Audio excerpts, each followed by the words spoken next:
Hey guys, welcome back for our final video lecture of week 2. Today we are going to be introducing the Second World War.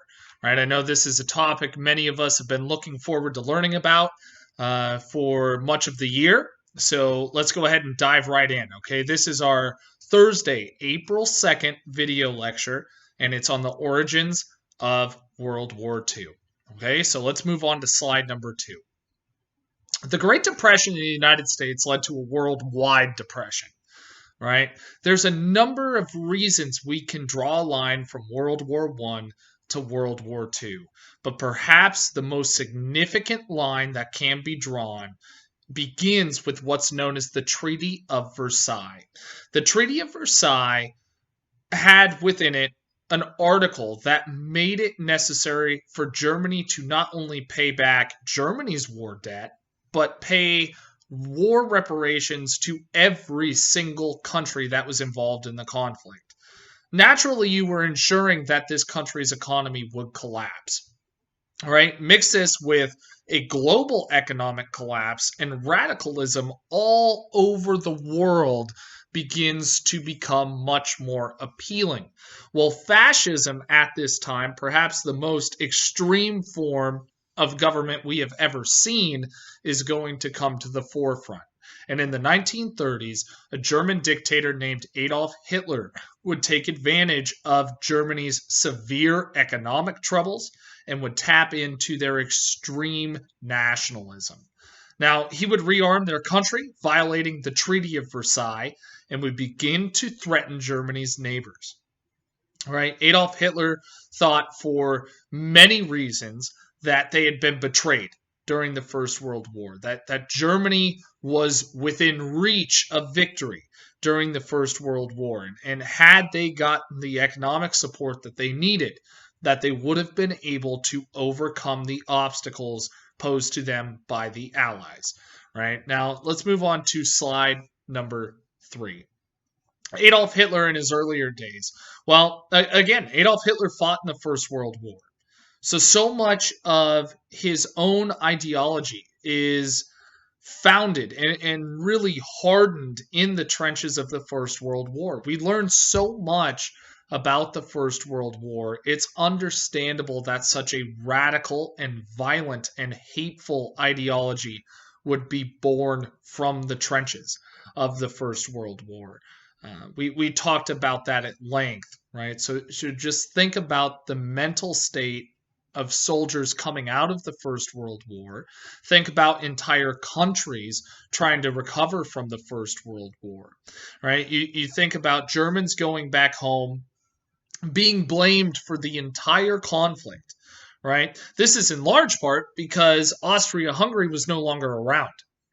The Empire of Austria-Hungary was no longer in existence, and Germany would bear the full brunt of the blame. People are going to harbor a lot of hatred for Great Britain and for France and for Russia and for the United States and so on and so forth. All right, Hitler would express many of these ideas in a book titled Mein Kampf, which he would actually write when he was jailed for trying to overthrow the government. So, Appeasing the Devil. In 1936, German troops would occupy what is known as the Rhineland. The Rhineland was a piece of land that had been seized by France after the First World War. Now, although the Versailles Treaty had banned military activity in this region, the League of Nations did nothing in response to Germany's occupation. Right? Hitler would say it was one of the most frightening things he ever did was sending troops into the Rhineland because he did not know what the Allied response would be. Had the Allies been prepared to fight then and there, it would be very interesting to see what effect that might actually have on the Second World War as a whole. Would that have discouraged Germany from continuing to arm? Would that have discouraged Germany for continuing to expand, whether it be into Czechoslovakia or into Austria and eventually into Poland and the rest of Europe? Had you stopped Hitler then and there, might history have been very different? And we'll never know. Right now, 2 years later, Hitler demanded that the Sudetenland, a German-speaking region of Czechoslovakia, be surrendered to Germany. Many Europeans feared that Hitler was provoking Europe into war. Okay, moving on to our next slide. Peace in our time. That's going to be something that we're going to hear over and over and over again.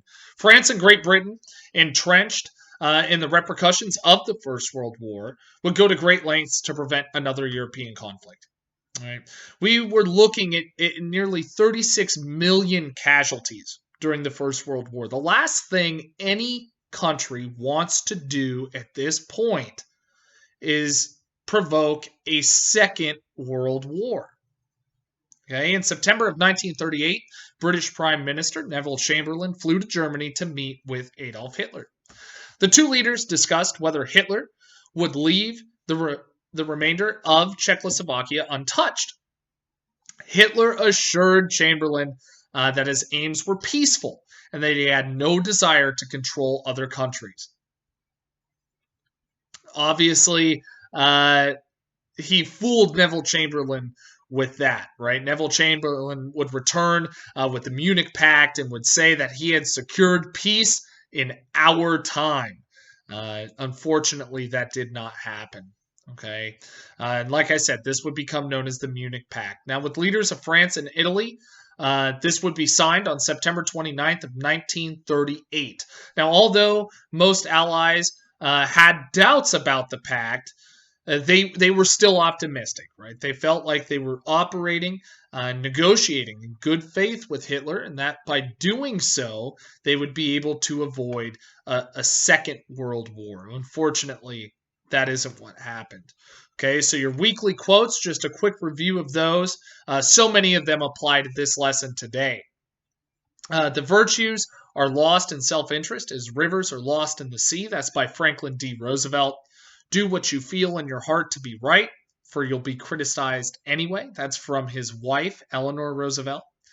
And here's one for Hitler.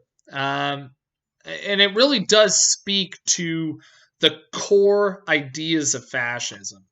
If you tell a big enough lie and tell it frequently enough, it will be believed.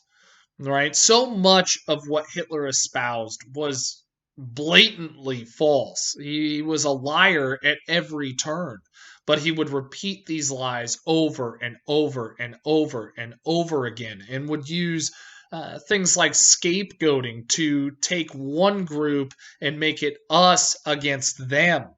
Right? He was so persuasive with these ideas. Here's what Joseph Stalin said. We're going to talk much more about him next week. Ideas are far more powerful than guns. We don't let our people have guns. Why should we let them have ideas? We're going to talk so much more about the Soviet Union as we move forward over the next several weeks. The Soviet Union and the United States are going to be engaged in what's known as a Cold War that will last really up until 1991. This conflict isn't going away anytime soon, and you can see Joseph Stalin and his iron fist in that quote. Ideas are far more powerful than guns. We don't let our people have guns. Why should we let them have ideas? Right? An extremely oppressive and authoritarian quote. And final review here for Benito Mussolini. Fascism is a religion. The 20th century will be known in history as the century of fascism. Now, it's hard for us to understand just how in peril the world was during the Second World War, but as we move into week 3, I hope to be able to help you guys understand really the intricacies of the Second World War. Okay, so I hope you have had a wonderful week. I hope you've enjoyed the video lectures. I hope you're well, and I will see you back next Monday.